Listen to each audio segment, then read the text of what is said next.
আনোরা 5টি অস্কার জিতে নিয়েছে। পরিচালনা করেছেন শন বেকার। সিনেমাটি টেকনিক্যাল দিক থেকেও অসাধারণ। টেকনিক্যাল দিকটার কথা বলতে গেলে প্রথমেই বলতে হয় এর ভিজুয়ালের কথা। সিনেমাটি 35 মিলিমিটার ফিল্মে শুট করা। এটা ছবিটাকে একটা ক্লাসিক লুক দিয়েছে। প্রথমে বেশিরভাগ শটেই ক্যামেরা হ্যান্ডহেল্ড ছিল, এটা ভিজুয়ালি রিয়ালিস্টিক ভাইব আনে। সেকেন্ড একটা আবার ক্যামেরা অনেক বেশি দ্রুত মুভ করে, টেনশন বাড়ায়। শেষের দিকে ক্যামেরা অনেক বেশি স্থির। আনোরার সিনেমাটোগ্রাফার ছিল ডোরু ড্যানিয়েলস। পুরো ছবিতেই চমৎকার লাইটিং ছিল। প্রথমে নাইট ক্লাবের নিয়ন আলো, লাস ভেগাসের সোনালী আলো, শেষে আবার নীল আলো। প্রতিটি দৃশ্য গল্পের মুড অনুযায়ী লাইটিং করা হয়েছে। সিনেমার কালার অসাধারণ। প্রথমে আমরা দেখি লাল, হলুদ আর কমলা, এটা উত্তেজনা আর প্রেমের symbol.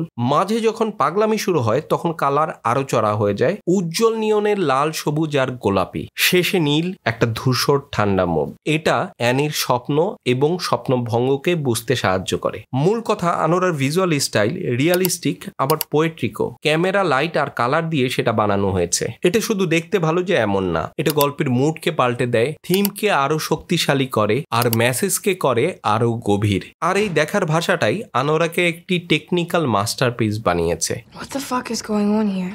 I have no idea.